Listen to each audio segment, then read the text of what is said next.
Jesus. Good morning, everyone. It's that time of the month again. There aren't really May things, are there? What happens in May? Mother's Day. I hope you called your mother. I didn't. I forgot. I didn't even realize that Mother's Day happened until I checked my calendar app to see what happens in May. I also realized that my boss's birthday happened this month, making this the anniversary of the time I made a birthday song for him. Let's take a listen.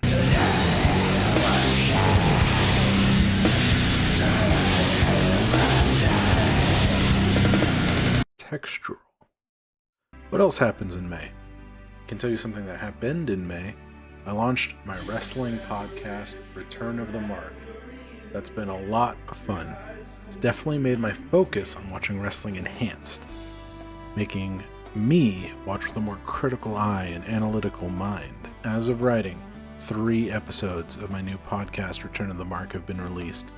As of release, I'm hoping for 2 more episodes to be released. 1 on the normal weekly episodes of AEW's Dynamite and Rampage, and 1 on All Elite Wrestling's Double or Nothing. I'll tell you the truth here, I have no idea what I'm properly doing making these. I don't even know how to put them on a proper podcast section. But in my opinion, I get better every time I do it. I just need to make a cover photo, figure out how to upload them on an actual podcast source, then I'll be set. You may have picked up on the fact that we're however long into this video, and I have yet to even mention video games. That's because I didn't really get to play anything new this month. As of writing, I've only just wrapped up on Dark Souls 2 on my award-winning stream, technically Rudo. But I talked about that last month. So here's my updated thoughts with the rest of the game in mind. It was really good. I liked it a lot. I don't know if I liked it better than Dark Souls 1, but it's at least close. There are more parts that I got a sensation of bullshit than in the first game, but that might be my fault because I'm just bad at video games. It's probable, even. The other thing that happened was I got a weird PS3.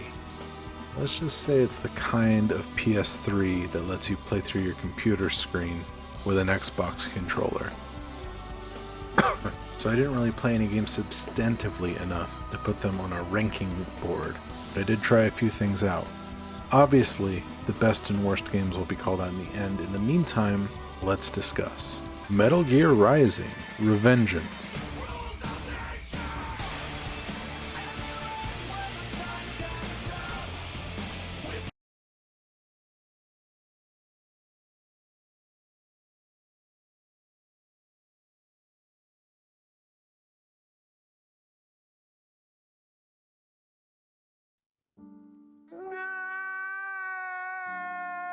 Resident Evil 7. Ethan. You were right. I did lie to you. I shouldn't have. All I can say is that if you get this, stay away. I'm not sure why, but I got a strong urge to play through Resident Evil 7 this month, after remembering that I never played the DLC. The thing is, I always want to play these games as a complete package, and have the total experience.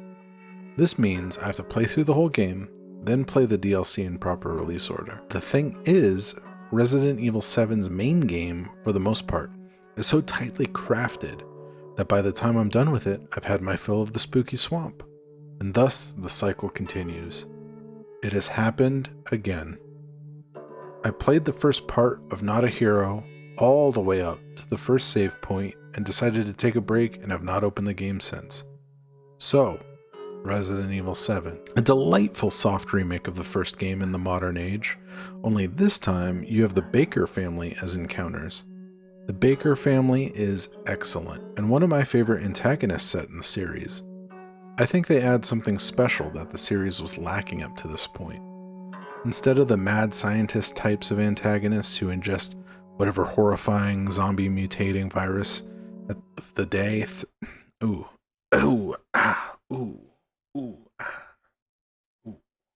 Instead of the mad scientist types of antagonists who ingest whatever horrifying zombie mutating virus of the day, varying levels of their own volition, the Bakers are just as much victims of Evelyn as Mia and Ethan are. Except for Lucas, of course. Lucas was pretty much evil on his own. And as much as I love Lucas, I love this game. Speaking of specific members of the family, we have Jack, Marguerite, Lucas, Zoe Baker, plus a secret bonus Baker who I've never seen because I've never gotten that far in the DLC, as we've discussed. Other than Zoe, largely unaffected by Evelyn mentally, each Baker brings something horrifically unique to the table, with a special shout out to Marguerite. She doesn't get enough screen time or development, in my opinion. Though, one of the best memos in the game is her diary entry about getting a brain scan. Though the game falls apart at the end, the tanker chapter being the worst level in the game, and you have to run through it twice, I actually like the salt mine. It's simple and linear, but it's an interesting twist on the lab section, the weakest part of the game, and I think this is a byproduct of how excellent the Bakers are the molded you fight around the estate. There are standard molded that have big dumb shield arm, liquor molded, and fat molded, and though there are a few excellent parts where they are sufficiently spooky, you get real sick of them by the end. I don't think any of the designs are significantly unique enough to make them really stand out, especially compared to the enemy variety in Village. Another thing is that this game is designed. I wrote that sentence right before I had to get off the bus, and by the time I got back to writing, I forgot what I was going to say. So let's just leave it at that. At any rate, this game is excellent, and I recommend it to anyone looking for a nice survival horror experience. Do I have your attention, boy? You're about to see some wonderful... Oh, fuck! I also played Ratchet and Clank, and Ratchet and Clank Going Commando. Ratchet and Clank was the very first game I owned for the PS2, and I played it to death.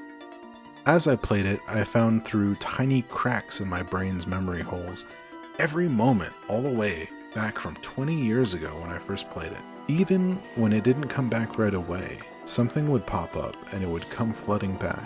It was an enjoyable experience. Then I played Going Commando, which was exactly the same, but I got intensely bored playing it. All it was acute nostalgia for something I did 20 years ago. I was 9 years old 20 years ago. I didn't pay bills or rent or have to work. I just went to school and came home and played video games or watched wrestling. I look in the mirror and notice gray spots starting to show up in my beard. I look at the hair on my head and realize that it's starting to thin out in some spots. I'm getting older. My growing cynicism snuffing out my fond memories of innocence. I also downloaded the third game in the Ratchet & Clank series, Up Your Arsenal. I don't think I'll end up playing it. I don't think I'll finish Going Commando. The only thing left to do is move on with the knowledge that there are some things you can't go back to. I also played Hatsune Miku Project Eve. That's it for this month, my friends. As you could probably tell, best game I played was Resident Evil 7, and the worst was Ratchet & Clank Going Commando, on account of the whole existential crisis thing. Until next time, I love you, I respect you, and you make the world better.